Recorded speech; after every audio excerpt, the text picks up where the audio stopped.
Perfecto. Recuerden que en la clase anterior nosotros analizamos el concepto de gestión por competencias laborales. Hoy día, de acuerdo a nuestro programa, hay dos cosas importantes que señalar. Una es que, déjenme cerrar el WhatsApp que lo tengo abierto acá. Ya, ahora sí.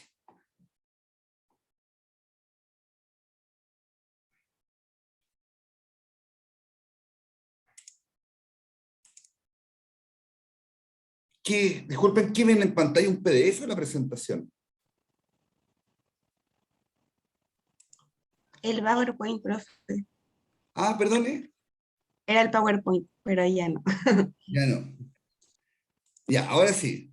¿PowerPoint? Sí, ya, perfecto. Entonces, bueno, de acuerdo a la clase de hoy, vamos a ver lo que es relaciones internas con los empleados, y ahí hay dos temas que yo diría que son importantes, ¿cierto? Por una parte, vamos a ver lo que son los sindicatos en el sector privado o las asociaciones de funcionarios en el sector público. Y después de eso vamos a ver distintas acciones que toma la administración y que están relacionadas con las relaciones que va creando con los trabajadores, ¿cierto? Y esas acciones pueden ser desde medidas administrativas, medidas de recompensa y también, por cierto, medidas de castigo. Recuerden que la próxima semana no hay clases, porque es semana libre de docencia, acuerdo a lo que señaló la universidad, y el día 22 de octubre va a haber un control, que ahí lo voy a elaborar y les voy a dar los textos durante la tarde, para que ustedes lo puedan preparar adecuadamente, ¿ya? Y bueno, vamos a seguir con las clases, con el tema del liderazgo y el poder. Eso, para que lo tengan claro. No sé si tienen alguna consulta respecto al programa.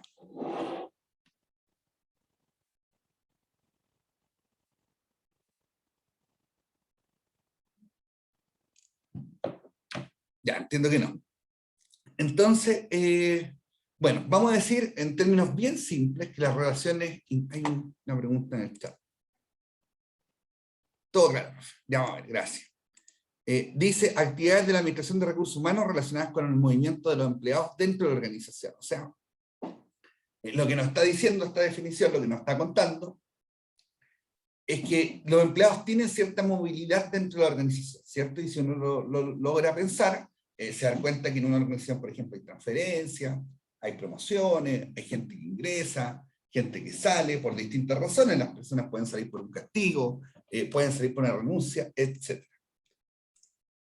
Y dentro, un ámbito importante dentro de las relaciones laborales es lo que tiene que ver con los sindicatos o asociaciones de empleados. Naturalmente, si uno revisa la historia, se da cuenta que muchas de las ganancias que existen, por llamarlo ganancias de alguna manera, o derechos que tienen los trabajadores, han sido obtenidos fruto del trabajo de sindicatos, ¿cierto? Sin embargo, hoy día los sindicatos tienen cierta tendencia a la baja respecto a sus afiliaciones, y eso habría que analizarlo. Puede ser que los tiempos han cambiado y que muchas de las demandas originales, que eran quizás aquellas como de mayor fuerza o que le hacían mayor sentido a los trabajadores, quizás ya están resueltas y por lo tanto los temas que están en los movimientos sindicales son otros. Fíjense que tiempo atrás, les voy a contar una anécdota. Yo tengo un amigo, muy buen amigo, que trabaja en la iglesia mormona, ¿cierto? La iglesia de Jesucristo, los santos, los últimos días, los mormones.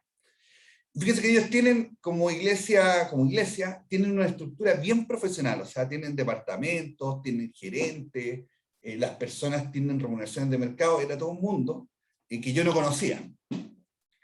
Y él me cuenta que tiene un trabajador, una persona que está con él, era gerente de un área, y la persona no le hacía caso. No solo no le hacía caso, o sea, cuando digo que no le haga caso, es que no sigue las instrucciones que se han impartido para el equipo de trabajo. Y no solo no hacía caso, sino que muchas veces estaba en una postura abiertamente discrepante con lo que él planteaba. Y yo le digo que él pensaba hacer, porque naturalmente una situación así no es sostenible en el tiempo, desde el punto de vista del trabajo en equipo. Y me dice que no puede hacer mucho, porque esta persona que estaba ahí tenía una jerarquía dentro de la iglesia mayor a él. Es decir, la persona no tenía... disculpe. La persona no tenía en el trabajo un rango mayor que él, de hecho él era su jefe, pero en la iglesia sí tenía un rango mayor. Por lo tanto, eso limitaba ostensiblemente las acciones que él podía emprender con esa persona. ¿A qué creen que esa historia se parece? ¿Alguien tiene alguna opinión?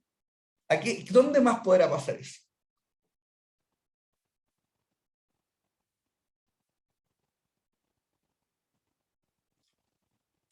¿Alguien? ¿Por el chat o que quiera activar el micrófono?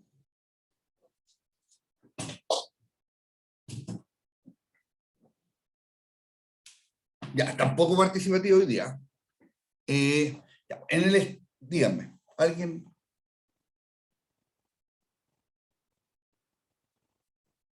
¿No? No. Ya. Fíjate que en el Estado podrá pasar con la política eso, ¿no? Podrá pasar que alguien tenga un cargo de jefatura, pero tenga dentro de su equipo una persona que quizá es un militante de un partido político, y por lo tanto esa persona tiene acceso a cierta influencia o a ciertas personas que tienen influencia que a lo mejor esa jefatura no tiene. ¿Les parece que eso sea posible? ¿Pasará en el Estado o no pasará?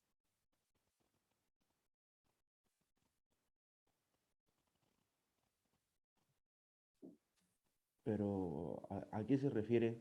¿Como que haya cierto favoritismo si es que existe gente que está afiliada a algún tipo de partido político? Ya, Cristian, pongamos un caso bien concreto. Supongamos que tú eres jefe de alguien, por ejemplo, de Sebastián, que también está conectado. Y tú eres jefe de gestión de personas en un ministerio X. Y no eres militante de ningún partido. Y Sebastián sí lo es. Y Sebastián, como es militante de un partido, conoce al ministro que acaban de nombrar. ¿Eso afecta tus posibilidades de administrar la gestión de Sebastián, sí o no? ¿Qué dirías tú? Sí, ahí sí, porque tiene como una cierta conexión que de un rango mayor al mío, Claro. que Entonces, podría perjudicarme. claro. Entonces, ¿qué quiero decir? Quiero decir que en toda organización, y esto también pasa en los sindicatos, toda organización tiene un componente político. Algunas tienen más componente político y otras tienen menos componente político, pero todas lo tienen. ¿Por qué les puse el ejemplo de la iglesia mormona? Porque en algo que pareciera ser que fuera aséptico, que fuera solo fe, que fuera solo creencia, que fuera solo religión, también existe la política. Y también la gente hace política. O sea, denme un segundito que tengo un llamado.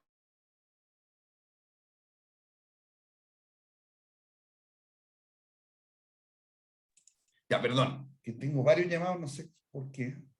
Ya. Entonces, la gente hace política. Por ejemplo, hay una imagen, un video, quizá ustedes son muy jóvenes y no lo vieron, pero estaba el Papa Benedicto, ¿ya? Que era el Papa Ratzinger. Y hay un video donde él pasa saludando a los cardenales y los cardenales no le dan la mano.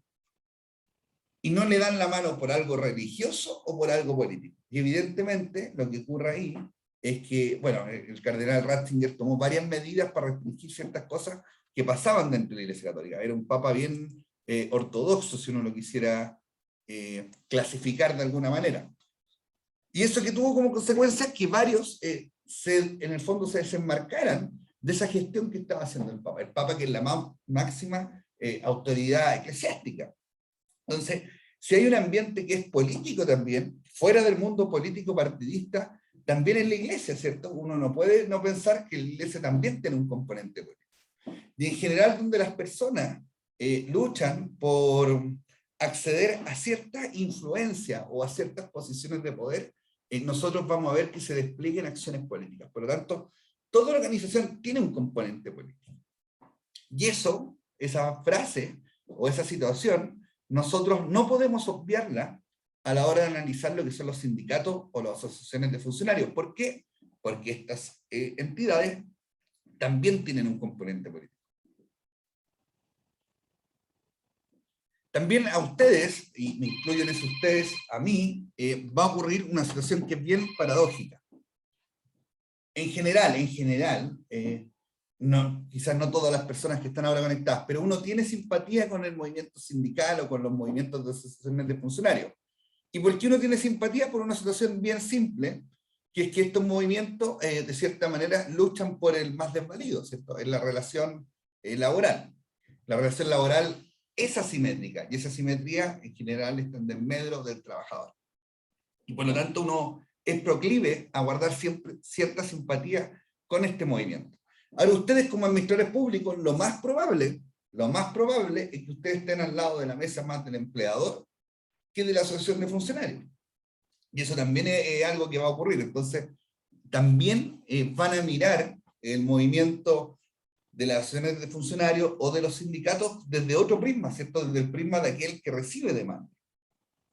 Y como yo les comentaba, que las asociaciones de funcionarios también tienen un componente político, también tienen personas que están dentro de esa organización luchando por posiciones de poder, no todo lo que ocurre está necesariamente o en un 100% vinculado a los objetivos que están acá. O sea, muchas cosas que ocurren en una entidad que tiene fines políticos o que tiene personas con fines políticos, lo que va a ocurrir es que muchas veces objetivos también se permeen o se mezclen con parte de esos intereses. Por lo tanto, eso también es un fenómeno que es bien interesante de ver, ¿cierto? ¿Cuáles son los objetivos en general que tiene un sindicato o una asociación de empleados? Bueno, el primero es garantizar y mejorar los estándares de vida de sus miembros. ¿Y por qué hice los estándares de vida? Porque las peleas o las luchas que tienen los sindicatos no están solo referidas al sueldo. Las personas creen o reducen, de cierta manera, la acción del sindicato al tema remuneracional. Y lo que ocurre en la práctica es que yo incluso diría que las grandes luchas que hay hoy día dentro del mundo público, dentro de las organizaciones del Estado, con sus asociaciones de funcionarios, están más en el campo, por ejemplo, del maltrato laboral. Hoy día creo que la situación de remuneraciones ha migrado a situaciones que antes quizás no se les prestaba tanta atención.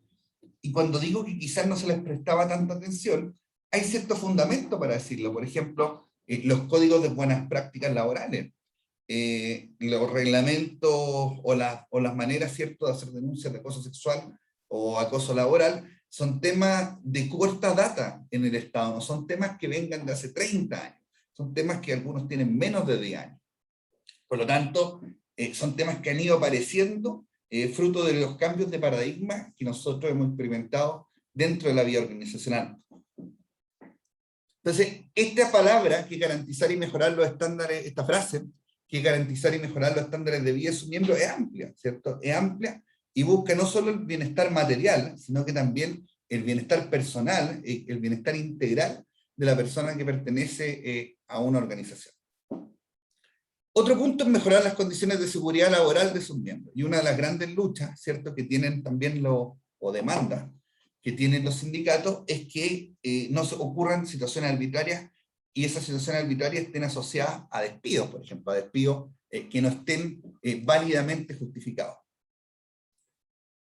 Pregunta, a ver si ahora hay más participación. ¿Por qué un sindicato querría influir en las relaciones de poder del sistema social? ¿Por qué a un sindicato le podría importar eso?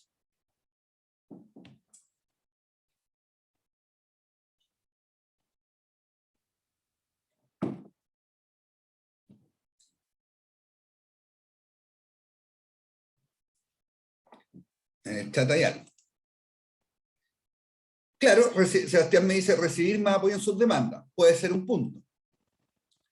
Otro punto es que yo sé que las relaciones que yo administro, Sebastián, como sindicato, alguien las norma, ¿cierto? Alguien las regula. De otra parte salen reglas que afectan esas relaciones que tiene el sindicato con la organización. Por lo tanto, también me interesa, si yo soy un gran sindicato naturalmente, influir en esa elaboración o en esa construcción de normas. Porque naturalmente esas normas pueden afectar mi desarrollo como sindicato.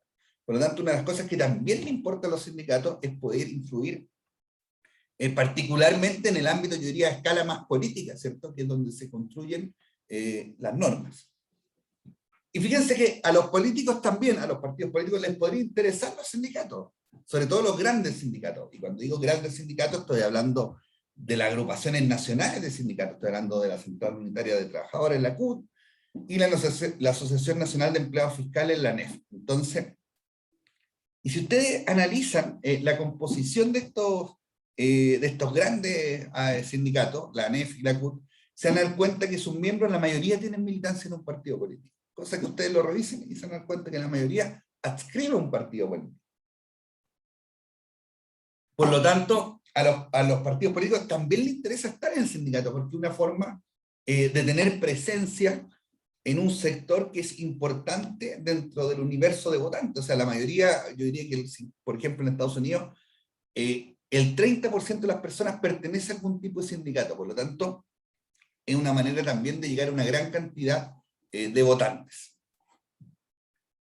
Y otro objetivo es proteger a sus miembros de prácticas arbitrarias y caprichosas. Bueno, una de las razones que originan los sindicatos es precisamente los espacios que tienen discrecionales de decisión las organizaciones y que muchas veces en esos espacios se toman decisiones que uno podría tildar de arbitrarias, ¿cierto? Que no tienen ningún fundamento o que obedecen a algún capricho.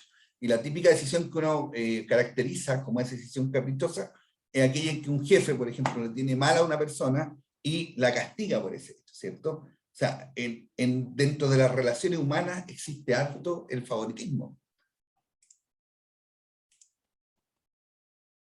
Bueno, ahí dicho un poco lo que les venía contando, uno de los objetivos principales de los sindicatos es incrementar sus niveles de crecimiento y poder. Y fíjense, los sindicatos les interesa la política. En Estados Unidos, en el año 2000, de 90 millones de dólares que aportaron los sindicatos a los candidatos, el 90% fue destinado al Partido Republicano. O sea, no solo los sindicatos les interesa influir, sino que también participan. O sea, yo les contaba que muchos de sus miembros adhieren a un partido político, y fíjense, en Estados Unidos, que es donde uno tiene más datos, los sindicatos también contribuyen al financiamiento de campañas políticas. Entonces, eso prueba esta relación bidireccional, si uno la quisiera caracterizar, que hay entre lo político y los sindicatos. Bueno, ¿cuáles son las estrategias, cierto, que toman los sindicatos para crecer? Bueno, lo primero es la participación política, que nosotros ya algo enunciamos de eso. Parte importante de los objetivos del sindicato es garantizar el bienestar de sus trabajadores, de sus socios, y una forma de hacerlo es participar en política, porque eso puede garantizar, por ejemplo, leyes que sean proclives a la defensa de los derechos de los trabajadores. Por ejemplo, se pueden establecer distintas causales de despido, procesos de negociación colectiva, reparto de utilidades, indemnizaciones por años de servicio, etc. O sea, hay un montón de cosas que se regulan dentro del ámbito legislativo que afectan finalmente al bienestar de las personas, ¿cierto? De las personas en su rol y función de trabajador de alguna organización. Otra estrategia de crecimiento sindical tiene que ver con qué tan estratégico están ubicados los miembros del sindicato. Voy a poner un ejemplo. No es lo mismo dentro de un servicio público, por ejemplo, yo trabajo en el Instituto Nacional de Deporte. No es lo mismo que pare el Instituto Nacional de Deporte a que pare el registro civil. ¿Qué es más importante para el país? ¿Qué afecta más? ¿Qué afecta a más personas?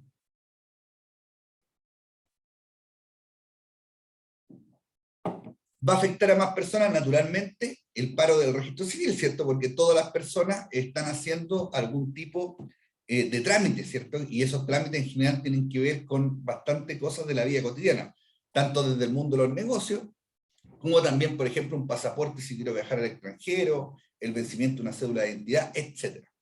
Por eso cuando uno se hace la pregunta en el Estado, ¿quiénes tienen la capacidad de parar? Ustedes tienen un curso de Derecho Administrativo, ¿cierto?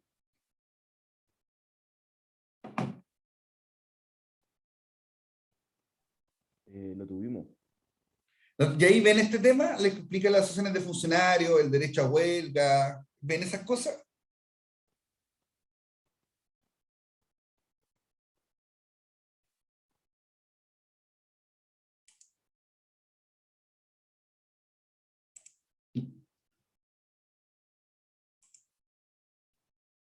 ¿Las ven o no?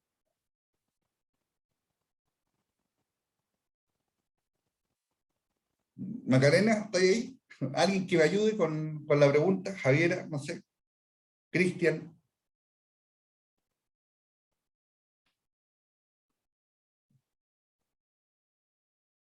Ahí en el chat hay algo. Profe, ¿la puede repetir? Si en su curso de Derecho Administrativo ven, por ejemplo, el derecho a huelga, si en el Estado existe el derecho a huelga. ¿Ven esas cosas o ven cosas más como el estatuto administrativo? Más como el estatuto administrativo, profe. Y en teoría, como somos servidores públicos, no tenemos como derecho a estar en un sindicato o algo así. Daniel, gracias. Claro, efectivamente lo que dice Daniel, en el Estado no existen los sindicatos, existen las asociaciones de funcionarios. Y tampoco está establecido el derecho a huelga, pero no obstante nosotros hemos visto y tomado conocimiento, por ejemplo, de que el registro civil para sus funciones y es una especie de huelga, ¿cierto? O sea, es decir, el servicio que presta esa institución deja de materializarse, deja de ejecutarse. Por lo tanto, ahí hay un derecho a huelga quizás medio encubierto. Ahora, ¿lo puede hacer el registro civil? Sí, ¿por qué? Porque esa entidad la importancia estratégica que tiene es muy grande. ¿Por qué? Porque afecta, yo diría que prácticamente a toda la población necesita el registro civil. Por lo tanto, no es lo mismo, por ejemplo, que pare Senda, que ve la prevención y el consumo y tratamiento de drogas y alcohol, a que pare el registro civil. Probablemente Senda no tiene la capacidad de parar. Y la capacidad de parar, entonces, uno podría decir que está determinada por la importancia estratégica que tiene esa organización. Fíjese que otro servicio que para es el servicio de aduana. ¿Y por qué el servicio de aduana puede parar? Bueno, porque lo que hace el servicio de aduana afecta a todo el comercio, afecta a todo el ámbito privado. Por lo tanto, también tiene una importancia estratégica. Y esa importancia estratégica en general se traduce en el poder de negociación que tienen las asociaciones de funcionarios que pertenecen a esa institución.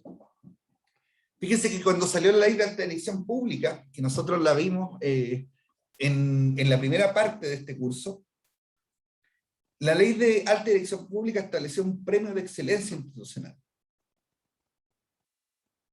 Y ese premio de excelencia institucional equivale, no me acuerdo, en como un 5 o 7% adicional de las remuneraciones de cada funcionario. Es decir, por recibir ese premio de excelencia institucional, cada funcionario recibía entre un 5 y un 7% adicional a su remuneración. Y como el registro civil, cuando salió esta ley, había hecho un paro que había durado cerca de un par de meses, que fue un paro bien bullado, salió harto en la prensa. La ley estableció transitoriamente que ese premio, no me acuerdo si era por 2 o 3 años, que lo recibió el registro civil. Es decir, el registro civil, sin haber postulado el premio de la excelencia institucional, lo recibió porque fue parte de la negociación para que el servicio depusiera el paro. O sea, es así de estratégico lo que hace el servicio, o así de importante, ¿cierto? Muchas veces quizás lo importante no tiene que ver con lo estratégico, sino con cuántas personas afecta y cuál es el impacto que tiene. Entonces, cuando esas dos variables se conjugan a favor de un sindicato o a favor de una determinada entidad, naturalmente ese poder de negociación aumenta radicalmente. Entonces también dentro incluso de la misma organización de un sindicato va a importar quiénes están afiliados al sindicato. Porque si están los socios que yo tengo en mi sindicato, pueden hacer que la empresa deje de prestar el servicio. Por ejemplo, nosotros podemos hacer que pare toda la cadena de producción de un servicio, probablemente también nuestro poder de negociación va a ser mayor. Fíjense que también sea una lógica que yo incluso, en mi opinión, podría ser tildada o calificada de egoísta. Muchas veces los sindicatos se segmentan por categorías de trabajadores. Por ejemplo, en el Estado, no me acuerdo si en el Servicio de Impuesto Interno puede ser, hay una asociación de profesionales, es decir, ellos negocian aparte de las personas que son administrativos, auxiliares y técnicos. Bueno, ¿por qué? Porque naturalmente así maximizan su poder de negociación. Ahora hay una lógica bien egoísta, porque esa lógica maximiza las ganancias que pueden obtener los profesionales, pero deja todo el resto de las personas de lado. Por lo tanto, ahí hay algo que también uno podría cuestionar, ¿cierto? Desde afuera.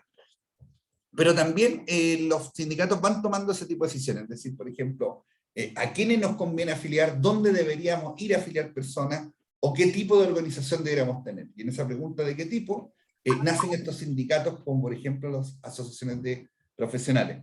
Paulina. ¿Hay alguien activó el micrófono? ¿No? No, profe, fue sin querer. Ah, fue sin querer, ya, está bien. Entonces, eso tiene que ver la estrategia de dónde están ubicados los miembros del sindicato. Otro punto es buscar apoyo a los sindicatos. ¿Y cómo se busca apoyo a los sindicatos? Bueno, uno puede presionar por la vía, por ejemplo, de una huelga, que alguien más nos apoye. Por ejemplo, si mi empresa le presta servicio, ya, pongamos el caso donde trabajo, por ejemplo, que yo trabajo en deporte, y la gente acá parara y se dejaran de prestar ciertos servicios a los deportistas. Por ejemplo, nosotros damos el servicio de la residencia y la alimentación a los deportistas de alto rendimiento en el Estadio Nacional por medio del Centro de Alto Rendimiento. Si eso parara, quizás los mismos deportistas saldrían en la prensa diciendo que ojalá que el INADE resuelva luego este conflicto. Entonces se empieza a generar una presión que no es directa del sindicato, pero sino que por la vía de ese apoyo logra finalmente presionar a la organización. Otra cosa que se hacen, ¿cierto? Que hacen los sindicatos, es cuando quieren establecer ciertas redes en algún tipo de industria, los sindicatos lo que hacen es postular gente a esa organización. Es decir, si se abre una vacante, y eso a través de un concurso, el sindicato promueve que ciertas personas que son parte de la organización postulen y logren ingresar a esa organización. ¿Con qué objetivo? Con el objetivo de movilizar a esa gente y formar un sindicato en el caso que esa entidad no posea uno. Y finalmente, campañas de conciencia política, es decir, todos sabemos que es más favorable que se legisle en nuestro favor o se tome cierta acción a nuestro favor en la medida que la opinión pública confluye de manera similar a lo que de manera similar a nuestro anhelo, a lo que nosotros queremos. Es decir, si logramos que, por ejemplo, la prensa esté a favor de lo que está luchando el sindicato, es probable que aumenten las probabilidades de obtener la demanda que nosotros estamos efectuando. Por lo tanto, las campañas de conciencia política también son importantes dentro de los sindicatos. Tema importante, ¿por qué los afiliados se afilian a los sindicatos? ¿Por qué, perdón, afiliados estoy dando por hecho que se afiliaron? ¿Por qué los empleados se afilian a los sindicatos? Bueno, un punto primario, ¿cierto? Tiene que ver con la insatisfacción con la administración. Y esto se puede dar de varias formas, ¿cierto? Puede ser algo, esa insatisfacción puede tener tres causas posibles. Una es la remuneración. Y acuérdense que cuando nosotros vimos en el curso de gestión de personas en el sector público, la equidad o lo que yo percibo no lo evalúo en función de un conjunto. Lo evalúo por lo general en función de lo que percibe otra persona comparándolo con lo que yo recibo. Y naturalmente esa manera de comparar que tenemos las personas, en la mayoría de los casos nos va a llevar a concluir que estamos en una situación de desventaja. Por lo tanto, la remuneración es la primera fuente, ¿cierto?, de insatisfacción que tienen las personas con una organización. Y yo te diría que en los lugares que yo he trabajado donde hemos hecho encuestas de clima laboral, la variable que siempre sale peor evaluada es la de la remuneración. O sea, ¿qué tan satisfecho está usted con la remuneración que percibe? Y yo me acuerdo que le pregunté a una consultora, le dije, oye, ¿y eso significa que nosotros pagamos mal? ¿Que la manera de distribuir la remuneración está mal hecha? ¿Que hay mucha injusticia? Bueno, y lo que el consultor me dijo, hace varios años atrás, fue que no me preocupara porque ese resultado sea igual en todas las organizaciones. Me decía, es como un resultado es muy raro que las personas digan que están felices con la remuneración. Y ahí me hizo sentido con la famosa teoría de la equidad, ¿cierto? De que yo evalúo la justicia de lo que percibo en función de lo que percibe otro. Y eso naturalmente tiene hartas aristas, ¿cierto? Que son difíciles de precisar con exactitud. Otra insatisfacción que puede haber es posible cuando la administración toma decisiones arbitrarias. Y esas decisiones arbitrarias, por ejemplo, pueden ser despidos injustificados, descensos de categoría, traslado, tomar políticas que obliguen a las personas a hacer cosas que no quieren hacer. Por ejemplo, reuniones fuera del horario de trabajo, capacitación en los sábados, etc. ¿Cierto? Haría un conjunto de acciones que la administración pudiera tomar y que las personas percibirían como injustas, o si bien no las percibieran como injustas, podrían pensar que esas decisiones atropellan sus derechos como trabajadores. Entonces eso puede provocar que las personas quieran defenderlo Y la manera de defenderlo, naturalmente, es formar un sindicato o afiliarse a uno. Y el otro punto tiene que ver con el trato, ¿cierto? Que es un tema que nosotros vamos a ver en el módulo después del liderazgo y poder. Y el trato tiene que ver con cómo la organización promueve un buen clima laboral al interior de esta. Entonces, es relevante que existan códigos de buenas prácticas laborales, es decir, que existan como un manual de buenas prácticas que la organización debe ejecutar. Es importante que existan mecanismos de denuncia de acoso sexual y de acoso laboral, cosa que también la organización disponga medios formales que permitan canalizar esas inquietudes, si no, lo que va a ocurrir es que estas inquietudes se transformen en temas o luchas o demandas más políticas, ¿cierto? Entonces la organización debiera evitar que eso ocurra, porque también parte de lo que debe hacer es preocuparse de la integridad de sus trabajadores. Y una manera de hacerlo es previendo que la organización no incurra en prácticas discriminatorias, en prácticas de acoso, etc. Entonces, tenemos esas tres dimensiones dentro de lo que las personas podrían estar insatisfechas con la administración y que finalmente podría motivarlas a emprender, a afiliarse a un sindicato o a formar un sindicato. Fíjese también que las personas necesitan tener sentidos de pertenencia, o sea, de pertenecer a determinados grupos, ¿cierto? Y el sindicato finalmente lo que ofrece es cierto sentido de pertenencia. Y ustedes se van a dar cuenta que los sindicatos tienen acciones sociales. No todos luchan, no todos demandan a la administración. También tienen el partido de fútbol, el asado de camaradería de fin de año, tienen ciertas reuniones que están, quizás uno las podría calificar como fuera del ámbito sindical. Son más sociales. ¿Y por qué lo hacen? Bueno, porque muchas de las personas que ingresan a un sindicato lo hacen con la finalidad de también pertenecer a algo, ser parte de un grupo. Por lo tanto, también es importante que el sindicato disponga canales para que esa inquietud que tienen las personas pueda resolverse de una manera adecuada. Y esa manera adecuada en general tiene que ver con actividades con los niños, regalan entrada al cine, hacen el asado de camaradería, hacen ciertas reuniones, actividades deportivas, etc. O sea, hay un montón de cosas que hace un sindicato que si uno lo analizara diría, ¿por qué hace esto un sindicato? Bueno, lo hace porque de cierta forma eso toma esas demandas de necesidad de pertenencia que tienen las personas. Hay un tipo de persona también que tiene la aspiración o la ambición de ejercer posiciones de liderazgo.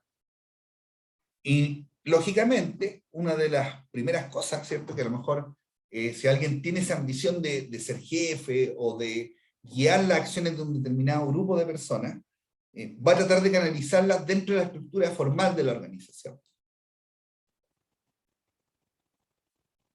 Ahora, los cargos de jefatura o de responsabilidad disponibles en una organización son finitos, no son infinitos, no son miles, son pocos. Y por lo tanto, va a haber un grupo de personas que va a quedar al margen, o un conjunto de personas, que va a quedar al margen de esos cargos decisionales o de responsabilidad, pero va a seguir manteniendo la ambición de ejercer ese liderazgo. Y una manera también de canalizar ese liderazgo es ingresar al sindicato, ¿cierto? Porque ahí yo también puedo luchar o puedo emprender acciones que me permitan mejorar mi posición de poder, ¿cierto? Y al mejorar mi posición de poder, puedo ejercer de mejor manera o puedo ejercer cierto rol de liderazgo dentro de un grupo. Bueno, también se afilian porque existe la sindicalización obligatoria, esto existe en el mundo privado, ¿cierto? Donde los convenios colectivos que firman la empresa con los sindicatos se establece que cada persona que entra es sindicalizada de manera obligatoria, ¿cierto? O sea, cualquier persona que la empresa contrate, inmediatamente pasa a estar sindicalizada. Y muchas veces también la presión de los colegas. La palabra presión, que está en el texto de Mondi de esa manera, cuando uno lee presión suena siempre como algo indebido, tiene una connotación que uno podría decir que es negativa, pero hay varias maneras de presionar, ¿cierto? Por ejemplo, ¿cuál es una bien que a mí siempre me llama la atención que hacía un sindicato? Era a fin de año regalar cosas, y regalaba cosas visibles, ¿cierto? Eran como cajas de regalos que, por ejemplo, tenían un champán, eran cajas de fin de año. champán, una conserva, no sé, cosas que las personas pudieran tomar esa caja, abrirla y les complementara las cosas que ya habían comprado para la celebración del Año Nuevo o de la Navidad. Pero más allá de lo que tuviera la caja, ¿cuál es la importancia de la caja? Bueno, su importancia es que es visible. Por lo tanto, las personas ven que algunas personas que están dentro de mi misma área de trabajo tienen acceso a un regalo y yo no, ¿cierto? O sea, puedo ejercer esa comparación que en el caso de una caja es fácil de hacer porque es visual. Por lo tanto, también eso puede ayudar a que yo me sienta o quiera pertenecer, ¿cierto? Quiera ser parte de eso que es tan visible y que en el fondo, al parecer, está teniendo una connotación positiva para mis compañeros de trabajo. Y también la presión de los colegas, bueno, puede existir con mayor fuerza cuando el sindicato o la asociación de funcionarios esté enfrentando fuertes periodos de demandas contra la organización. Quizá ahí el sindicato necesita fortalecerse y probablemente establezca ciertas acciones que le permitan captar un mayor número de socios. ¿Hasta ahí hay alguna pregunta?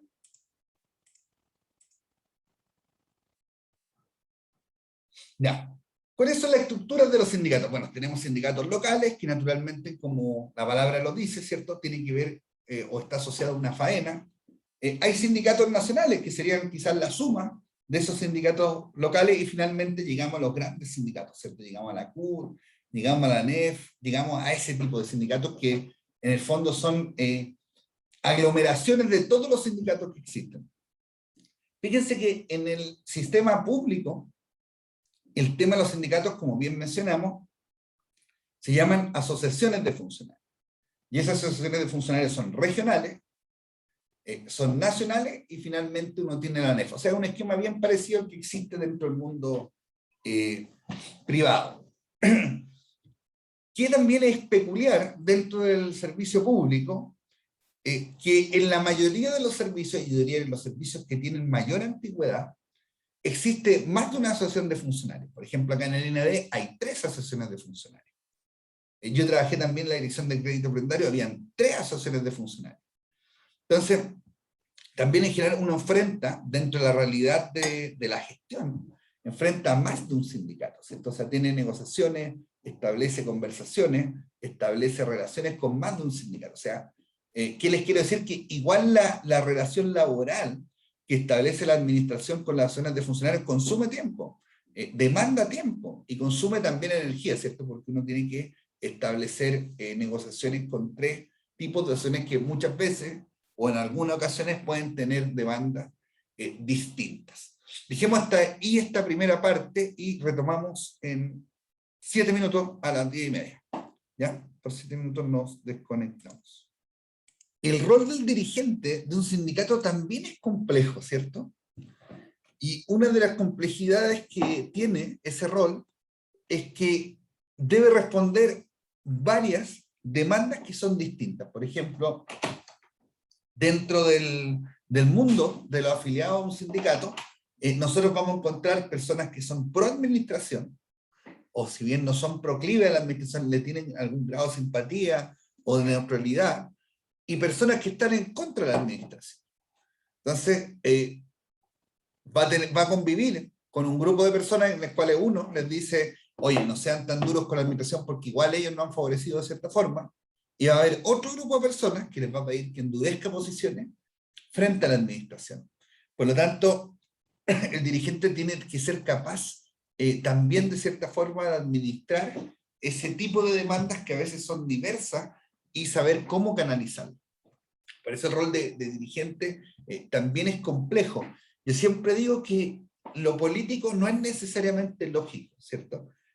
No necesariamente nos conduce a quizás como a donde uno pudiera calcular que está como el beneficio más alto, ¿cierto? Cuando se toma una decisión política. No estoy hablando de la política, de la política del poder legislativo, de los partidos políticos, sino de la política organizacional. Y muchas veces las decisiones que se toman tienen que ver más con cómo resolver problemas o posibles conflictos políticos que con quizás la búsqueda de la mejor solución posible. Lo que se trata siempre de hacer es conjugar ambos factores, ¿cierto?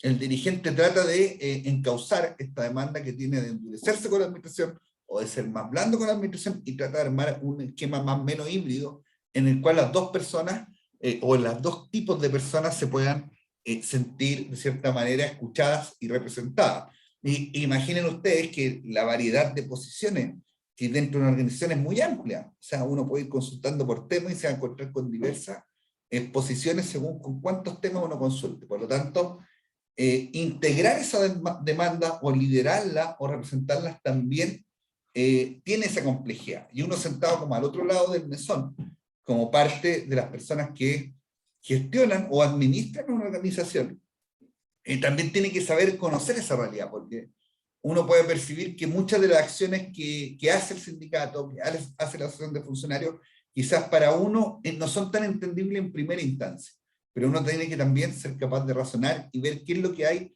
detrás de esa acción, ¿cierto? ¿Qué es lo que se busca hacer o a quién se trata en el fondo de mandarle un mensaje?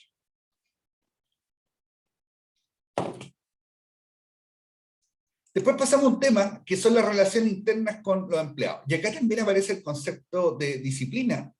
La disciplina tiene que ver básicamente con que el empleado o el funcionario sea capaz de acatar o de observar las normas que están definidas. Le hago una pregunta abierta. ¿Toda falta que tiene un trabajador debe ser sancionada? ¿Quién quiere contestar?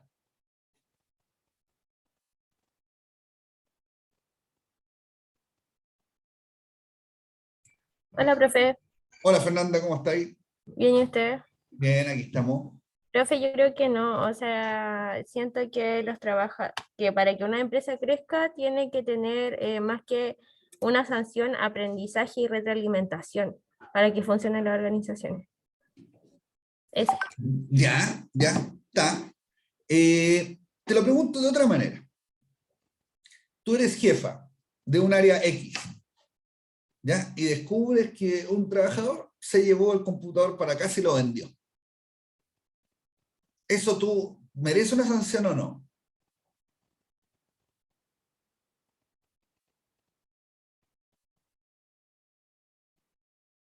Sí, o sea, es que depende igual de la falta. Ya, depende de la falta, ¿cierto? Sí, depende de Lo que la estoy falta. tratando de hacer en esta conversación es ver que siempre uno parte, Fernanda, de algo como general, como lo que tú acabas de hacer.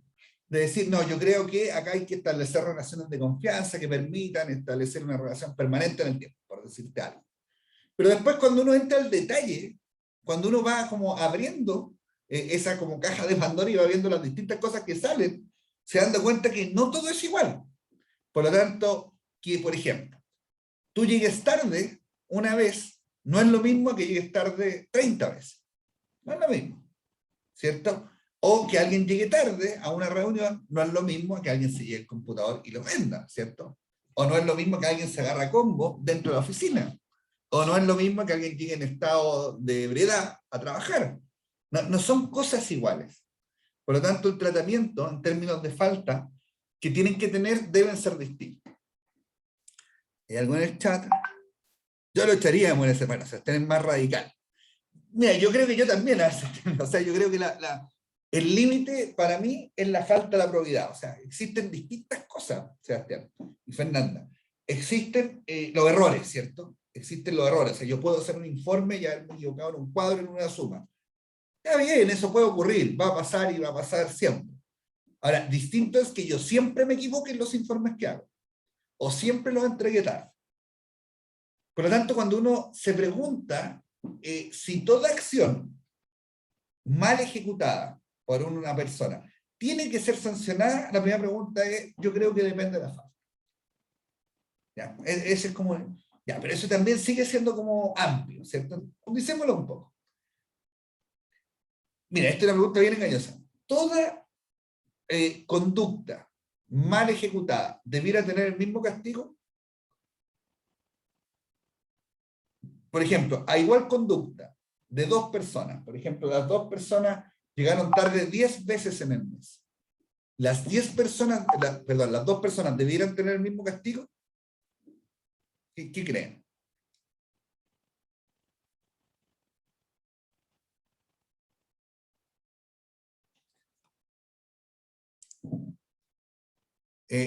Mabel me escribe sí. Es súper lógico, ¿cierto? Porque si uno dice, ¿qué más Entonces, justo? Dígame, Fernanda. yo creo que no.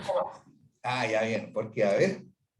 Porque igual va a depender del desempeño de la persona. Por ejemplo, hay una persona que puede llegar muy tarde, pero puede ser muy efectiva en su trabajo, y eso no, o sea, es algo que no es correcto, pero si la persona es efectiva, obviamente hay que mantenerlo trabajando, pero si una persona que no le pone esfuerzo, que no es efectiva, que se da siempre la vuelta y más encima llega tarde, eso igual es diferente. Ya, ya, pero mira, ¿qué trato de hacer? Más que llegar a una respuesta exacta de esto, Fernanda y Mabel, que me habían escrito. Es que ustedes vean que esto no es tan matemático o tan exacto como uno podría pensar sentado acá en el escritorio, o en un sillón, o sentado en su puesto de trabajo, no. Porque si a uno le dicen igual sanción, suena súper justo. Porque qué cosa más justa que de acuerdo a cómo se comportan las personas darle el mismo tratamiento. Suena en principio justo. Entonces tú decís, no, pero mezclémoslos con el desempeño. Pero yo si fuera abogado del diablo, Fernanda, te podría decir, pero el desempeño se ve de otra manera. Acá estamos hablando de conductas personales, por lo tanto, que si alguien comete una falta muy grave, como por ejemplo llegar ebrio al trabajo, y eso uno en el fondo lo gradúa en función de si la persona trabaja bien o mal, también es discutible, ¿cierto? También es discutible. O sea, no es algo que yo te pudiera descartar a priori, pero sí te podría decir, no sé si está tan bien. O, ¿qué va a pasar con esa decisión, Fernando? De ahí Mael me escribe, pero sería favoritismo. Claro. O sea, va a llegar la asociación de funcionarios y te va a decir, oiga, usted tomó esta decisión. ¿Por qué? Porque usted tiene favorito. ¿Y cómo uno la explica esa decisión? No es que él trabaja mejor que ella. Trabaja mejor que ella según qué. Es la primera pregunta que te van a hacer. No por la calificación, pero la calificación la hizo usted, que es el jefe. Por lo tanto, yo insisto en que usted tiene un favoritismo. ¿Te fijas? Entonces, está bien, la calificación puede ser objetiva y eso quizá uno podría argumentarlo, pero no es tan fácil esa justificación. Fíjate otro caso. Sigamos con las personas que llegaron tarde, ¿cierto? Que nos pareciera ser que no es una acción tan dramática dentro del mundo de la organización. Ya, llegan 10 veces en un mes, las 2 personas tarde. Pero una uno diría, apliquémosle la misma sanción. Ya, pero ¿y qué pasa si digo que una de esas personas lleva 20 años de servicio y nunca ha tenido ninguna sanción? Nunca ha tenido una sanción. Y la otra persona lleva 2 años y ha tenido sanciones de mal comportamiento, ha llegado tarde otras veces, falta reuniones, ha faltado injustificadamente. Es decir, tiene un prontuario, por así decirlo, dentro de la entidad. O sea, tiene una serie de conductas, un catálogo de conductas negativas dentro de la organización y la otra no lo tiene. ¿Debiéramos aplicarle la misma sanción? Yo creo que no. ¿Te fijas? Entonces, aplicar sanciones no es algo tan simple, porque uno parte haciendo el ejercicio que correctamente, yo creo que hizo Fernanda, definiendo algo, ¿cierto? Definimos algo, definimos que las acciones disciplinarias tienen un enfoque desde nuestro punto de vista que permite establecer una relación de confianza mutua entre el trabajador y nosotros. Pero a la hora cuando vamos a tomar las decisiones, empezamos a ver que en el detalle esas decisiones de cierta forma no son tan objetivas como esa declaración que hicimos. Porque naturalmente, cuando usted sea el jefe, y por ejemplo hubiéramos aplicado el criterio de Fernanda, de castigar menos que un criterio defendible también, menos aquel que tiene mejor calificación, vamos a enfrentar cuestionamientos por esa decisión. O sea, yo te lo aseguro que va a llegar alguien a reclamar que por qué ante 2 faltas iguales nosotros castigamos distinto. ¿Por qué se genera esa arbitrariedad? Entonces, Fernanda le va a decir, no, que esta persona está mejor calificada, y eso de la calificación va a entrar en otra discusión, si es que esa calificación está bien o no. Te va a abrir, te va a conducir a otro puerto, a otro estadio, ¿ya? Dentro de la construcción de lo que uno está argumentando. Profe, Dígame, Cristian. pero eso, o sea, sí se ve como favoritismo, pero también no puede ser como un tema de proporcionalidad acerca de que, por ejemplo, usted dijo el caso de alguien que lleva trabajando tantos años y no ha tenido falta, y alguien que lleva trabajando menos años y ya ha tenido varias faltas, es como proporcional que el que tenga más falta y menos años sigue más castigo que el que tiene menos falta y más años, ¿no? Claro, claro. O sea, eso sí, como, igual sigue siendo un criterio, Cristian. Sigue siendo porque si, por ejemplo, la conducta es muy grave, por ejemplo, esta que te dije yo, que supongamos un caso que las dos personas se agarran a combo en la oficina, que es una conducta grave, gravísima. ¿No vaya a echar a los dos o no les vaya a aplicar la misma sanción a los dos en función de cómo se han comportado en el pasado? O sea, ¿qué te quiero decir? Al final uno tiene que tomar una decisión, eso está claro. Y ojalá lo que uno tiene que hacer siempre es escribirlo antes, o decir antes cómo uno va a tomar las decisiones.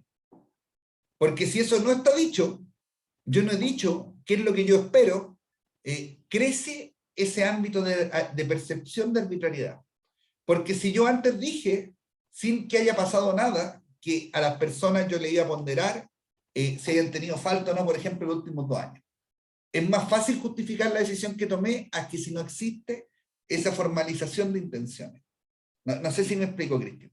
Pero lo que le quiero decir es que es distinto que yo tenga, como por ejemplo, un manual de ética o un código de conducta de la organización que ahí tenga definido esto. Entonces, cuando alguien me dice, oye, pero aplicaste sanciones distintas, sí, pero apliqué lo que dice el código. No actué en función de este caso, sino que actué en función de lo que yo dije que iba a actuar. Entonces, eso también es importante, ¿cierto? Porque las decisiones no tienen que darse en un curso de improvisación, ¿cierto? No tienen que darse en una trayectoria no conocida, desconocida por la gente, sino que uno tiene que instar a que las decisiones tengan ciertos parámetros. O sea, y esos parámetros las personas los puedan interpretar. Mabel.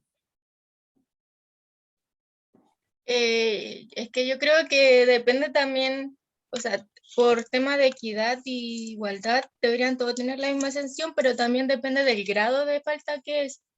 Porque si fuera, no sé, por ejemplo lo que dijo Fernanda, si todos tuvieran buen desempeño, o uno tiene más desempeño que el otro, pero tienen la misma falta que el que tiene menos desempeño de robar un computador, se echarían a los dos sin importar el desempeño que tengan.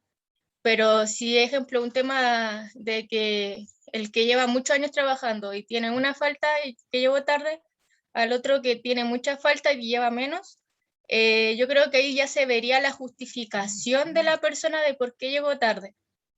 Entonces ahí obviamente si uno tiene más, no sé, se le enfermó la hija o tuvo un percance último momento, obviamente no se le puede aplicar la misma sanción que al otro que llegó tarde porque se quedó dormido. Claro, ahora acuérdate que siempre uno, en general, en estas cosas como el quien llegó tarde, lo que uno castiga no es que la persona llegue tarde, ¿ya? Lo que uno, en el fondo, como que la sanción está en la recurrencia de la llegada tarde. Pero si tú llegáis tarde una vez en el año, yo no necesito ni preguntarte y sé que eso está justificado. Porque no es parte de tu conducta, ¿cierto? O sea, tú siempre llegas a la hora y solo una vez llegaste tarde, ni te pregunto. Pero si has llegado tarde 20 veces en el año, claro, ahí uno ve otra cosa diferente. Entonces ahí uno debiera indagar. ¿Te fijas? Por ejemplo, hace poco, tiene esta misma lógica, a mí hay un examen de drogas que le hacen a ciertos funcionarios públicos que salen sorteados. Yo he salido sorteado 2 veces, de hecho lo di hace poco, el martes. Y claro, por ejemplo, lo voy a decir súper coloquialmente, pero si tú te fumaste un pito, no es tema. Si lo que buscan los exámenes de drogas es ver si tú tenías algún tipo de adicción. Es un poco lo mismo. Lo que se busca acá es la recurrencia. Entonces, en el tema del horario, lo que uno evalúa finalmente es cuántas veces llega tarde o no. Y sí, porque la puntualidad no es solo también el horario de ingreso, sino también que yo sea puntual en las reuniones, que sea puntual durante el día, ¿cierto? No importa solo la puntualidad cuando llego, sino que también es importante lo que va pasando durante el transcurso del día. ¿Ya? Eso por ese lado, Mabel. Ahora, lo que dices tú, lo que decía Fernanda, lo que dice Cristian, es súper importante porque finalmente, ¿qué concluye uno? Que no todas las situaciones son iguales y que en función de lo que nosotros creemos, aplicaríamos criterios distintos, ¿cierto? Por ejemplo, lo primero que salió cuando hice la pregunta fue un criterio de Fernanda y un criterio de Cristian, que eran distintos. Y uno dice, ¿cuál es el correcto? Y te apuesto que si hacemos una votación, les va a ir bien a los dos, o sea, van a sacar voto equivalente. Probablemente alguien gane. Pero ¿qué quiero decir? Que no es algo zanjado, no es algo que uno diga 2 más 2 es 4, y por lo tanto esto es lo que hay que hacer. No funciona de esa manera. Y muchas de las cosas que nosotros hemos tratado de aprender, de generar aprendizaje en este curso, no funciona así, no funciona mecánicamente. Entonces, en función de las decisiones que uno toma, esas decisiones te van transportando a otro escenario donde empiezan a tocarse ciertos intereses que activan inquietudes de otras personas. Por ejemplo, de tu jefe directo, que te puede preguntar, oye, ¿por qué aplicaste una sanción distinta? O te pueden decir, ¿por qué no ponderaste que esta persona nunca había sido sancionada antes? También te lo pueden preguntar. Supongamos el caso al revés, también puede ocurrir, que nosotros sancionamos igual a las personas, ¿cierto? A la persona que lleva 20 años y ninguna falta, y a la que tenía más falta. Y la asociación de funcionarios, la que nunca había tenido falta, es socia de ella. Y la otra no es socia. La probabilidad de que la asociación de funcionarios, en función de esa situación, te reclame que por qué a su socio, que tiene una conducta irreprochable anterior, se le está aplicando el mismo estándar que una persona que no tiene ese comportamiento intachable, también va a haber que justificarlo. Entonces es probable que, cual sea la decisión que ustedes tomen, esa decisión los conduzca a tener que argumentarla de por qué ustedes tomaron esa decisión. ¿Te fijas? O sea, en cualquier escenario te podrían cuestionar. Eso quiero que lo tengan claro. Y siempre que ustedes los cuestionen, hay que tratar de explicar, y explicar siempre tiene cierta complejidad, ¿cierto? Porque cuando uno dice, no, las calificaciones, la gente igual no cree mucho en las calificaciones. Entonces ahí empieza, yo diría que como una nube, una nebulosa, donde las cosas no necesariamente son 100% claras.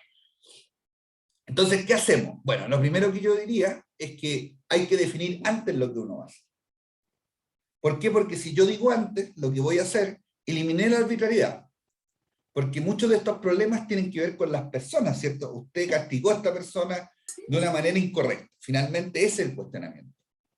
Sea porque le aplicamos una sanción muy dura o una sanción muy blanda. Lo más probable es que el reclamo pueda existir en cualquiera de las dos situaciones. Por lo tanto, para eliminar esa personalización del castigo, de la sanción, lo que uno debiera hacer es en el fondo decir antes, ¿cierto? Porque así el tema deja de ser personal, pasa a ser algo institucional, pasa a ser, no, de acuerdo al código de ética o al código que en conjunto definimos, estas son las sanciones, esta es la manera que nosotros la aplicamos. Por lo tanto, si usted no está de acuerdo con el código, no con la decisión, y por lo tanto lo que yo le puedo ofrecer es cambiar el código, pero no cambiar la decisión. ¿Me explico? El código que usted tenga de estas acciones disciplinarias, ¿lo va a cubrir 100% de todos los casos posibles? La respuesta es no. Siempre van a haber casos nuevos, siempre van a haber situaciones diferentes, y por lo tanto, igual que los manuales de procedimiento de cargo que tienen los distintos servicios, siempre están actualizándose. ¿Por qué? Porque los cargos cambian, las situaciones cambian, los contextos son diferentes, las tecnologías avanzan, lo que se ocupa hoy no es necesariamente lo que se ocupa mañana, etcétera, etcétera, etcétera. Por lo tanto, el terreno siempre de la gestión de personas es como una arena media movediza, diría yo. Es como algo que no está tan firme, tan asentado, que es distinto a lo que uno ve en otros campos de la administración. Por ejemplo, si uno trabajara en finanzas, es menos discutible, ¿cierto? ¿Por qué? Porque la ejecución presupuestaria es una, el presupuesto es uno, y sobre eso es difícil entablar discusiones. Respecto a estas materias, es más fácil y no es más cercano hacer juicio, porque para opinar de finanzas hay que tener cierto nivel de expertise para opinar. Y para opinar de gestión de personas también, pero las personas en general se sienten con mayor propiedad para opinar de gestión de personas, aunque no sepan. Pero igual va a opinar, ¿cierto? Porque es algo que le afecta, que le atañe, que es parte de su diario vivir.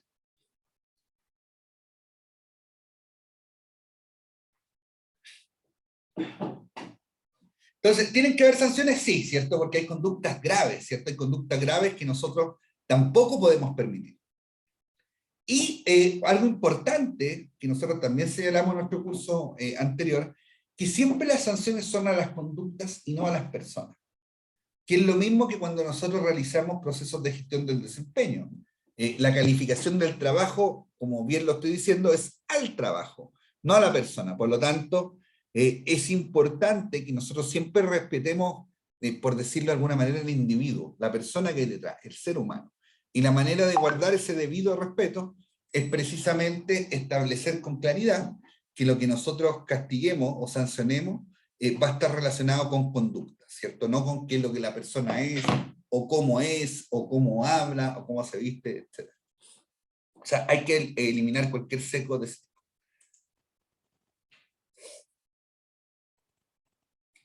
Ya, ¿qué sanciones hay dentro del Estado? Bueno, tenemos una que no se ocupa tanto, que es parte de las calificaciones, que son las anotaciones de demérito. ¿Qué son las anotaciones de mérito? A ver si está definido acá. Bueno, son aquellas destinadas a dejar constancia de cualquier acción o omisión del empleado que implique una conducta o desempeño funcional reprochable. Las anotaciones de demérito están destinadas a faltas leves, ¿cierto? Cuando nosotros enfrentemos una falta grave, nosotros vamos a decir, mira, esta acción es tan grave, o esto que pasó es tan dañino, tan perjudicial para la organización o para el clima laboral, que nosotros vamos a determinar que se aplique un proceso de investigación sumario o sumario administrativo. Eso es cuando es grave. Cuando no es grave, pero eso sigue siendo una falta, pero no es grave, nosotros podemos hacer una anotación de demérito. Una anotación de demérito se deja por escrito en la hoja de vida del funcionario público y le resta 2 puntos de calificación en el factor que se aplique. Por ejemplo, si, no sé, Cristian entrega un trabajo tarde, yo en el factor de oportunidad en la entrega del trabajo le rebajaré esos 2. Entonces tengo que asociarlo a un factor de calificación y eso le descuenta 2. La anotación de demérito tiene la gracia que el funcionario también puede apelar, ¿cierto? Y puede apelar al jefe que puso esa anotación, que estampó esa anotación de demérito. Entonces, una manera de sancionar rápida que tiene el Estado son las anotaciones de demérito y afectan a la calificación.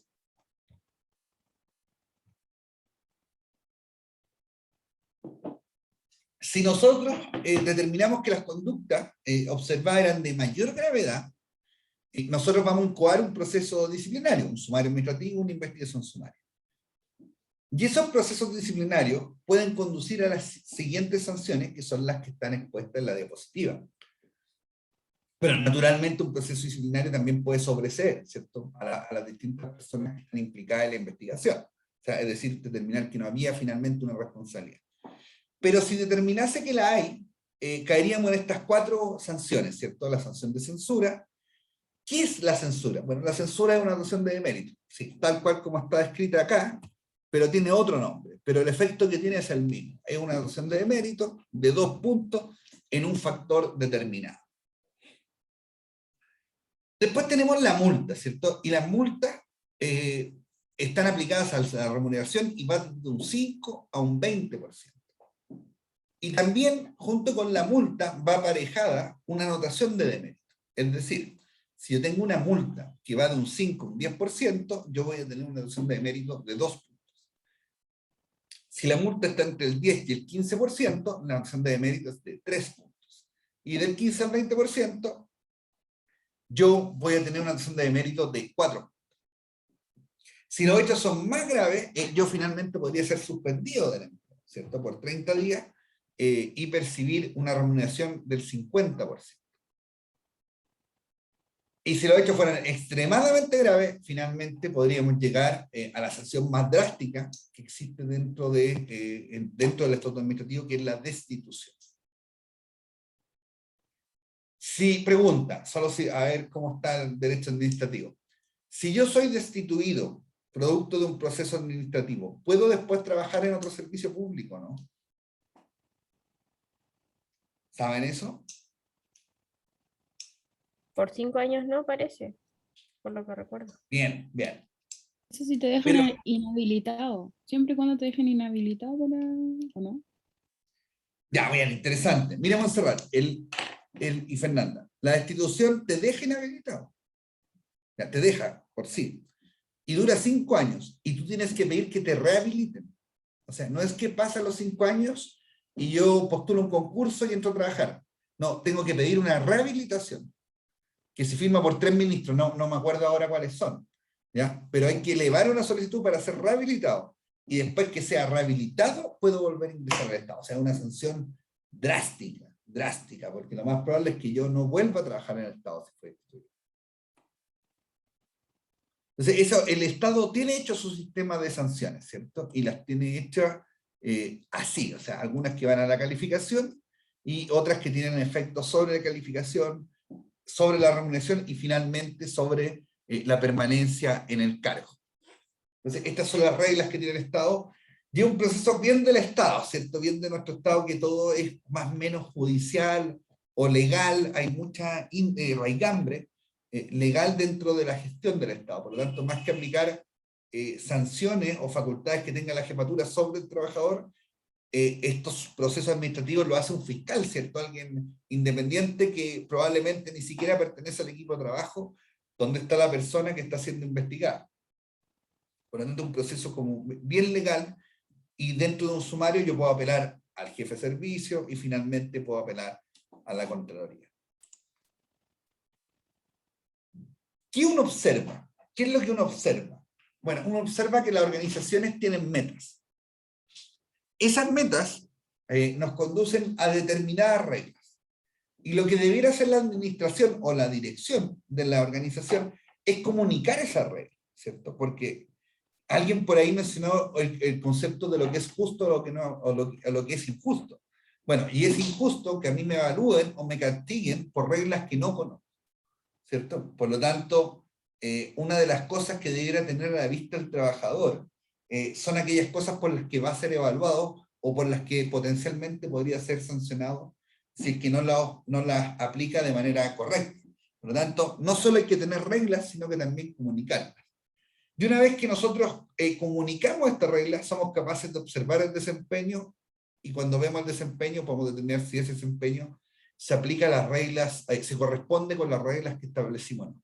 En caso que no se le corresponde, podríamos eventualmente nosotros establecer que pudiera existir alguna acción disciplinaria, ¿ya? Como vimos en el Estado, esto está bien regulado, ¿eh? Si nosotros aplicamos una acción disciplinaria, los elementos que tenemos a la vista, como más a la mano, son la adopción de demérito o pedir un sumario administrativo. ¿Hay otras acciones? Sí, claro. Usted como jefe puede hablar con el director del servicio o con su jefe jerárquico y pedirle que la persona la trasladen, le bajen la remuneración. También esas cosas se pueden hacer incluso dentro del ámbito de la gestión pública.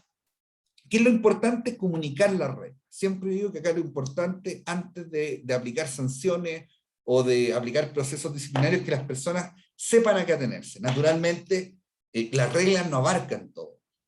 Y hay cosas obvias que también uno da por descontado que no debieran comunicarse. O sea, por ejemplo, lo que yo les decía, que hubiera una pelea dentro de la oficina, una pelea a golpe o a insultos, gritos, es una acción que no corresponde. No importa que no esté escrita en ningún código ni en ningún manual, es algo que está equivocado, ¿cierto? Por lo tanto, tiene que sancionarse. Pero yo siempre digo que las sanciones no pueden ser un factor sorpresa. Es decir, las personas tienen que saber que existen y tienen que saber por qué se aplican. O sea, cuando alguien, por ejemplo, tiene un mal desempeño y finalmente ese mal desempeño va a concluir en que la persona sea alejada de la organización, es decir, la van a echar, la van a despedir, la van a cesar, la persona debió haber sabido que estaba en esa situación. O sea, muchas veces se le hizo ver que su desempeño no era el adecuado, que no se cumplía con las instrucciones o que tenía cierto nivel de meta que la persona finalmente no lograba, pero la persona tiene que saber que está en ese proceso. No puede ser que una sanción sea algo que sorprenda al trabajador. No sé si me explico con el concepto, pero el proceso de comunicación tiene que estar bien hecho. Y cuando digo yo que tiene que estar bien hecho, tiene que ser que fluya la información, ¿cierto? Y la persona la posea y pueda modificar su comportamiento en función de esa información que usted le está entregando. Fíjense que también dentro de lo que son las acciones disciplinarias, existe el enfoque, ¿cierto? Nosotros hablamos de que no teníamos la misma visión y que hay visiones contrapuestas. Bueno, y tal es así que la misma literatura dispone que existen enfoques de acciones, de cómo aplicar acciones disciplinarias. Y existen tres, básicamente. Hay más, ¿cierto? Pero estos diría yo que son los tres principales. Uno es la regla de estufa caliente, que tiene ese nombre por las siguientes razones. Este es cuando nosotros queremos aplicar sanciones que sean iguales independientemente de quién sea la persona. Ese es el principio que está detrás de la regla de estufa caliente. Y como bien dice acá abajo, es impersonal. Por lo tanto, acá A nosotros no nos va a importar si esta persona lleva 20 años de excelente conducta y esta lleva 2 años de pésima conducta. Acá las sanciones van a ser las mismas, ¿cierto? No importa quién tú seas, la sanción va a ser igual. Y es un enfoque, ¿cierto?, que tiene la literatura de gestión de personas disponible. Y las primeras, ¿por qué se llama la estufa caliente? La primera es porque quema inmediatamente, es decir, cuando se observa la conducta que se aleja de lo esperado, aparece inmediatamente la sanción, ¿cierto? Lo segundo es que, igual que una estufa, cuando uno se acerca, advierte que hay calor, o sea, advierte la posibilidad de quemarse. Entonces, a medida que uno va, en el fondo, acercándose a la falta o a cometer la falta, uno debería saber que probablemente eso nos conduzca a algún tipo de castigo. Y lo tercero es que proporciona un castigo consistente, ¿cierto? Si uno se acerca a una estufa caliente, lo más probable es que se queme, y independientemente de quién tú seas, el resultado va a ser el mismo, te vas a quemar. Bueno, la regla de estufa caliente tiene este nombre por eso, ¿cierto? Porque a igual falta, igual castigo. No importa quién tú seas, por lo tanto, por eso abajo tiene el punto de vista que es impersonal. Y una manera, en el fondo, de establecer lo que nosotros mencionamos anteriormente, que uno debiera decir cómo funcionan las acciones disciplinarias dentro de la organización en la que está, ¿cierto? Y uno podría tener este enfoque, adoptarlo, escribirlo, y las personas, después con el tiempo podría parecer injusto o alegar o establecer algún tipo de reclamo, pero en principio, si está escrito y uno lo aplica, es poco discutible, te deja poco espacio a la discusión, porque finalmente es impersonal, y que sea impersonal nos quita un elemento de la conversación que es muy relevante cuando uno discute sobre estos temas, que es el grado que uno pudo haber tenido de personalización del castigo. Cuando eso no está presente, hay un elemento menos en la mesa. Lo otro es establecer una acción disciplinaria progresiva, ¿cierto? En general hay dos enfoques de acciones, acá hay uno, pero hay dos enfoques de acciones progresivas. Uno es el que está acá, ¿cierto? Es decir, que a medida que yo voy cometiendo falta, voy escalando en la escala de las sanciones, es decir, este enfoque considera la conducta anterior que hubo. Y el otro tema que uno podría hacer con el enfoque de acción disciplinaria progresiva es hacerse ciertas preguntas. Por ejemplo, una pregunta puede ser: la persona llegó tarde. ¿Merece una sanción? Y uno podría decir no, entonces no aplico la sanción. O uno podría decir sí. Ya, ¿qué sanción? ¿Una anotación de demérito o una acción de sumaria, de investigación sumaria? No, una acción de anotación de demérito, se llegó hasta ahí. Uno podría decir no, una sanción mayor. Entonces voy progresando en la escala, pero ¿cuál es la gracia o cuál es la lógica de hacerse esas preguntas? Que nosotros buscamos aplicar la mínima sanción posible. Porque al hacernos esas preguntas, más que determinar un curso de acción, nosotros vamos a decir cuál es el grado mínimo en que la persona podría ser castigada. Entonces, la acción disciplinaria progresiva tiene estos dos elementos, ¿cierto? Tiene uno, que es escalar según la recurrencia de la falta, y el segundo, que es hacernos preguntas que nos conduzcan finalmente a establecer sanciones mínimas a la persona. Y hay otro, que es más moderno, más reciente, dentro de la literatura de la gestión organizacional, que es la acción disciplinaria sin castigo. Es decir, a las personas se les suspende del empleo, y básicamente eso es como un espacio o un tiempo de reflexión para que la persona evalúe si quiere seguir o no en la organización. Y fíjense que los pocos resultados que hay muestran que este tipo de acción disciplinaria ha disminuido rotación de personal, licencias por enfermedad, y evidencia una disminución de las sanciones. Otros problemas que hay en la acción disciplinaria. Bueno, hay varios, ¿cierto? Y son parecidos también a los que nosotros revisamos en la gestión del desempeño. Lo primero, algo que yo siempre les digo, que va más allá de la acción disciplinaria: las personas no están capacitadas para ser jefes. Yo siempre le hago hincapié en eso, pero que yo encuentro que es absolutamente cierto, ¿cierto? No hay una escuela que usted le enseñe a ser jefe. Entonces, cuando nosotros enfrentamos acciones disciplinarias, no todas las personas están bien capacitadas para aplicar una acción disciplinaria. Por ejemplo, alguien podría castigar a la persona y no la conducta. O sea, podría ser una mala comunicación, y cuando usted haga esa mala comunicación, lo más probable es que después enfrente reclamos. Puede enfrentar reclamos de su superior jerárquico, de la asociación de funcionarios, etc. Lo tercero es, más que temor, las personas cuando tienen que enfrentar episodios de confrontación, sufren ansiedad, ¿cierto? A nadie le gusta estar en en situaciones en las cuales va a tener que discutir con otro abiertamente. Por lo tanto, también se producen ciertas sensaciones de ansiedad o de temor cuando uno va a enfrentar a otra persona y decirle que le va a aplicar una sanción. Lo tercero es ser el único, ¿cierto? Es decir, ¿por qué yo aplico sanciones si el resto de mis compañeros de gerencia o de jefatura o de pares no la aplican? ¿Cierto? Entonces también una evaluación que hacen las jefaturas muchas veces es si voy a ser el único que va a estar en esa posición o no. ¿Cuál es el temor que tiene ser el único? Bueno, que finalmente alguien, X, insisto, el director de servicio, su superior jerárquico, el miembro, el representante de la relación de funcionarios, reclame que en este departamento X se castiga a la gente, siendo que en los otros departamentos no se les castiga. Entonces hay cierto temor también al aplicar acciones disciplinarias a ser el único que lo hace. Bueno, también está la culpa, ¿cierto? Hay personas que cuando la sanción es muy dura pueden sentir cierta sensación de culpa. Por ejemplo, cuando uno aplica un despido y conoce la vida personal del trabajador y sabe que tiene hijos, familia, etc., puede existir una sensación de culpa. Naturalmente en los trabajos también existen relaciones no solo laborales, sino también esas relaciones laborales muchas veces nos conducen a relaciones humanas. Por lo tanto, también uno podría tener cierto nivel de amistad con la persona en la que está aplicando a la sanción. Y podría sentir que esa relación de amistad va a quedar afectada fruto de esta acción disciplinaria que se está aplicando. Bueno, pérdida de tiempo, generalmente eso tiene que ver cuando la persona que aplica la sanción no le hace mucho sentido las sanciones.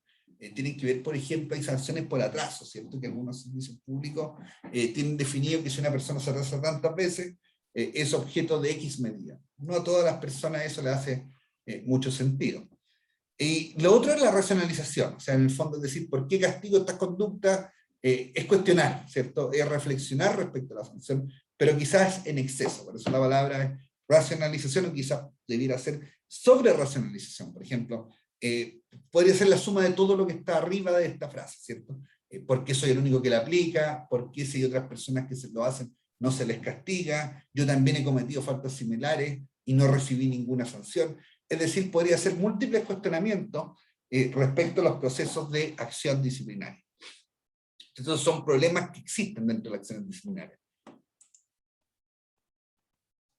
¿Qué debiera hacer uno? Bueno, en general, todas las personas debieran estar capacitadas más o menos en los códigos de ética o de conducta que tiene la organización. Cosa que todos compartamos cierto nivel de información y por lo tanto ese nivel de información compartido nos permite tomar decisiones que sean consistentes, que tengan cierta coherencia.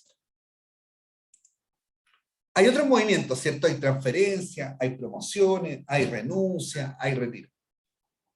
Veamos qué viene.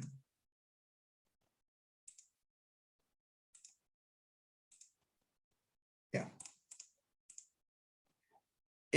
Bueno, importante acá, la transferencia obvia, ¿cierto? La transferencia puede tener dos fuentes, si uno lo quisiera mencionar. Una fuente de la transferencia puede ser que la persona lo pida, ¿cierto? Hay personas que por razones familiares, porque el cónyuge encontró trabajo, por ejemplo, en otra región, porque tiene a su familia allá, porque quiere ir a vivir con sus padres, porque quiere alejarse de Santiago. Es decir, hay un sinnúmero de razones por las cuales una persona podría desear una transferencia a otra región. Otro factor que hay es de la organización. La organización puede necesitar cierto empleado con ciertas características que quizás está presente, por ejemplo, en Santiago, pero que no es tan fácil de encontrar en Coyhaique, por ejemplo. Y nosotros quisiéramos desear, como organización, mover a esas personas, ¿cierto? Entonces ahí se puede hacer un proceso desde promoción interna, desde ofrecer un concurso, pagarle el traslado a la persona, etc. También existe la promoción, y bueno, la promoción yo también tengo que mencionarles que se relaciona con esta teoría de la equidad, ¿cierto? La palabra promoción tiene un valor en sí misma, porque la promoción es una palabra, así cuando uno dice, por ejemplo, habla de la palabra poder, hay gente que le da una connotación negativa al poder. Yo siento que el poder está presente en todas partes, ¿cierto? En el curso usted hay relaciones de poder, aunque a lo mejor ustedes no las ven nítidamente, pero las hay. Y en las organizaciones en general, yo les mencionaba que para mí las organizaciones más políticas que existen en la iglesia, ¿cierto? hay jerarquía, hay luchas de poder, hay votaciones, o sea, existen muchos componentes de lo que uno diría que son parte de las luchas de poder. Por lo tanto, hay palabras que son negativas como el poder, pero que están presentes en todos lados. Entonces yo la invitación que siempre le hago es a quitarle esa connotación negativa. En el lado opuesto, en la vereda del frente, está la palabra promoción. La palabra promoción, sin lugar a dudas, es una palabra que tiene una connotación positiva. Y la promoción tiene efectos virtuosos o externalidades positivas también al resto de los trabajadores. Primero, nos permite ver cómo nuestros pares van ascendiendo dentro de la jerarquía organizacional. Y eso es positivo, porque finalmente se entrega un mensaje de que si usted hace las cosas bien, es posible que vaya escalando dentro de la pirámide de la organización. Pero también la promoción podría, en el otro lado, podría ser percibida como injusta. Y si es percibida como injusta, puede ser percibida como arbitraria, y puede dar origen también a reclamos, también a ciertas formas de organización como sindicatos, de funcionarios, etc. O sea, cuando las personas sienten que consistentemente la recompensa que tiene la organización se le entrega a ciertos grupos de personas o a ciertos favoritos, como alguien mencionó por ahí, también eso puede tener, incluso en el caso de la promoción, que una palabra evidentemente que tiene una conducción positiva a conducirnos finalmente a un proceso negativo. Entonces, a veces uno hace, cuando está, como digo yo, desde afuera, uno hace análisis muy simple o que simplifican demasiado la realidad. Y bueno, y naturalmente nosotros que tenemos formación universitaria, parte del ejercicio profesional supone simplificar ciertas realidades, ¿cierto? Cuando uno estudia economía, la primera simplificación que uno conoce es que ceteris paribus, es decir, para analizar algo tenemos que dejar esta variable fija, ¿cierto? Y así somos capaces de analizar. Con eso pasa mucho en el estudio disciplinar. Pero en el mundo de la gestión de personas, los factores son multidinámicos. Por lo tanto, no vamos a enfrentar solo un elemento a la vez, sino que vamos a enfrentar varios elementos a la vez. ¿Qué les quiero decir? Por ejemplo, cuando uno hace este análisis simple, dice, no, mira, si nosotros le subimos la remuneración a la gran mayoría de las personas, lo más probable es que toda la gente esté contenta. Claro, eso suena lógico. Pero cuando nosotros revisamos finalmente lo que pasa, revisamos lo que es la teoría de la equidad, vemos las consecuencias de la organización, probablemente un proceso de esa manera, si no está bien hecho y no está bien comunicado, puede que también conduzca a grados de decepción, de disconformidad, incluso de molesta con la organización. Incluso yo he visto casos en que personas se les ha mejorado el sueldo y han quedado molestas.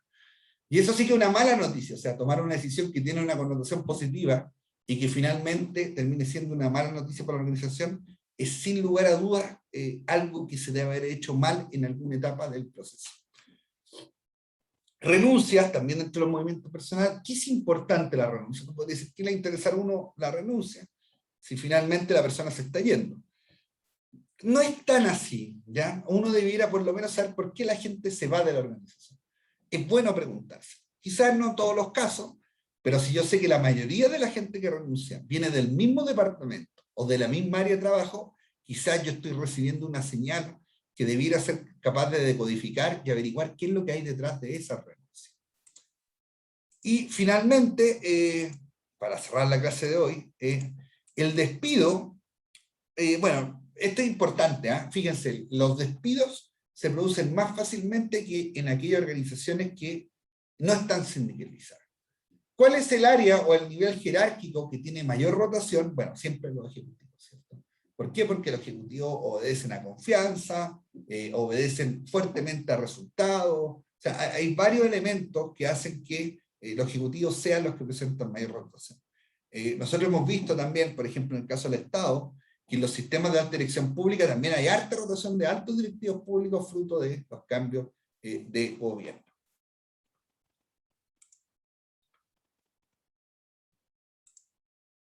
Y finalmente, otra alternativa posible que puede seleccionar la organización a la hora de aplicar una sanción es, en el fondo, la democión, que sería lo contrario a la promoción, que es rebajar la remuneración del funcionario y reducir su nivel de responsabilidad. Parece una alternativa más fácil de seleccionar que un despido, pero también tiene otras consecuencias, ¿cierto? Otras consecuencias que probablemente la persona tampoco se vaya contenta a un trabajo de menor responsabilidad, con menor remuneración, y por lo tanto esa disconformidad que la persona tenga también se la pueda traspasar al equipo de trabajo nuevo en el cual se integre. Entonces, también hay que analizar esa variable cuando se aplican este tipo de medidas. Eso sería por hoy, salvo que tengan alguna pregunta, comentario, lo que ustedes quieran, lo escucho. Profe, yo no tengo un comentario, pero le quería pedir si me podía mostrar unas diapositivas de nuevo, que no alcancé a terminar de escribirlas. ¿Cuál quiere ver? Una que es la de proceso de acción disciplinaria, donde salían como los cuadritos. Ya. Ahí está. Espera un segundo. Ya, sí, esa y al principio, una que decía los objetivos principales de los sindicatos. Ah.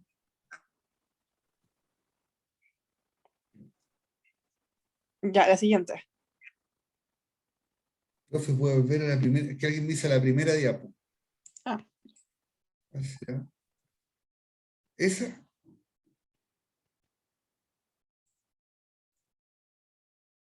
¿Cuál más? La que era cuando ya entró sindicato.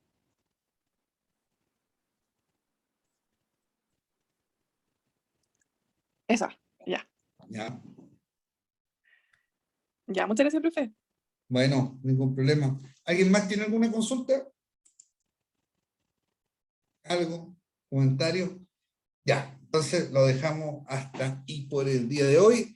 Los veo en 2 semanas más con el módulo de liderazgo y poder. Que les vaya bien, buen fin de semana. Profe, disculpe. Dígame.